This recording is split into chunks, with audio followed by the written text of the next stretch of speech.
Okay, we're by my oldest son's first gen. Exhaust is broken. Gonna put a diamond eye on it. So stay tuned for this episode of the Blue Collar Preacher. Okay, we're working on Junior's first gen. Notice this exhaust is busted off, the original. So we're putting the diamond eye on. I'm getting ready to do that right now. Okay, we're gonna start hacking everything off from the back forward with the Sawzall.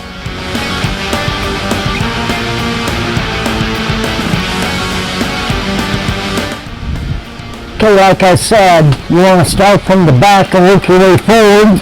So we're just going to cut it off right here behind the muffler.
My kids shop a lot on Amazon, so all kinds of stuff there. There's our new diamond die. Here's all the hardware. Hopefully a cool sticker. They used to give us, the last batch I did, didn't give me no sticker. Let's see, where's my sticker? Decal. What's up with that diamond eye? Where's our decals? Anyway, here's the new down pipe. Now, doing this, you always reverse procedure. I mean, if you ever read a motor's manual, it always tells you how to tear things apart, and then it just says reverse procedure to put it back together. So we started from the back to tear it off. Now we're starting from the front to put it back on. So first thing going on is this. Make sure you remove that original bracket from the factory. See if I can get on there and hold my phone at the same time.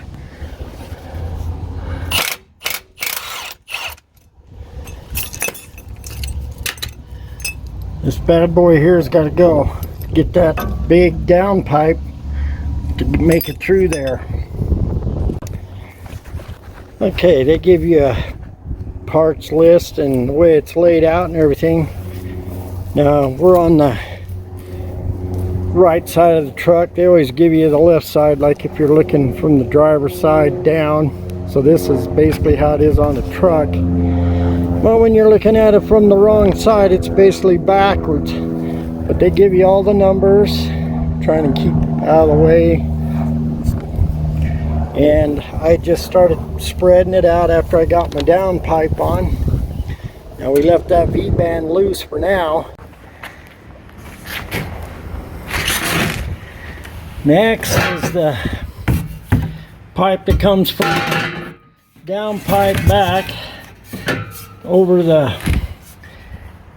this part number here, 20 220101, 220101. Basically goes by the transfer case.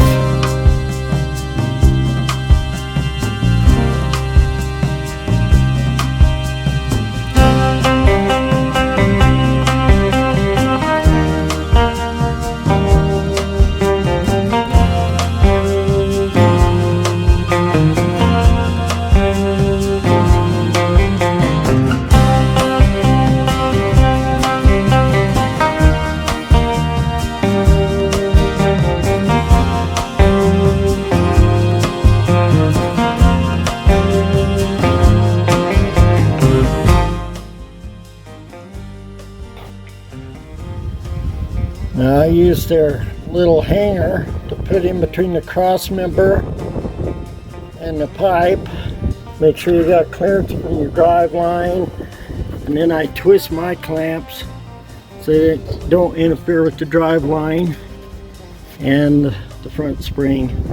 And I'll put a tack weld on this so it don't twist. After I get all done, I'll put tack welds on everything.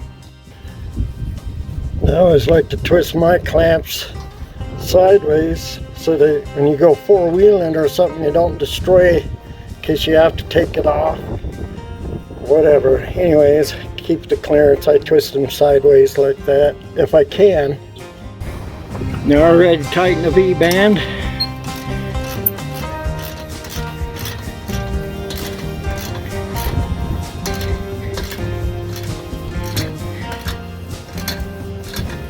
Some of you might use a torque wrench. Me, I just go until I break something.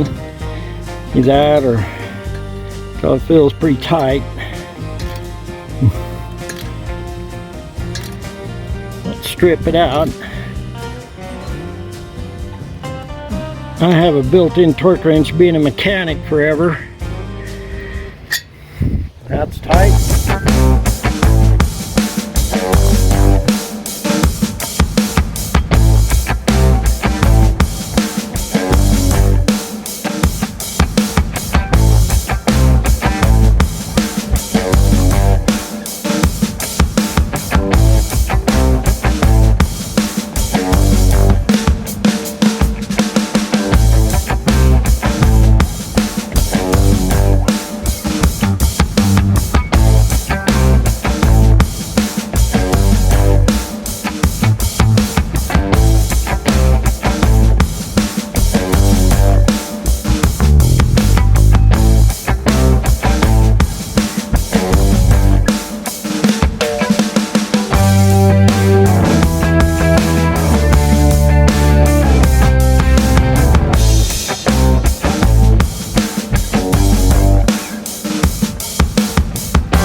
Okay, the last thing we do is weld some tack welds on everything so it doesn't twist.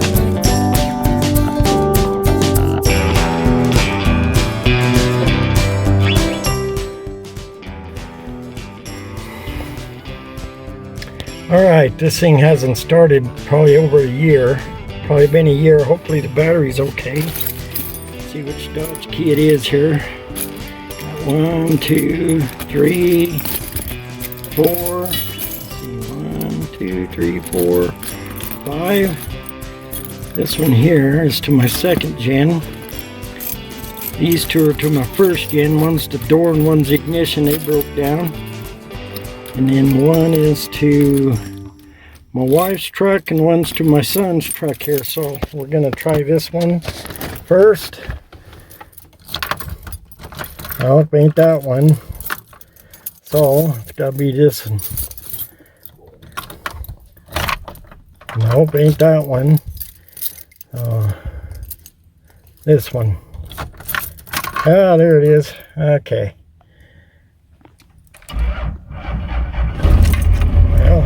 Hesitated a little bit, but started right up. Let's go out and see. Smoking a little bit. It's been sitting forever. Make sure nothing's rattling.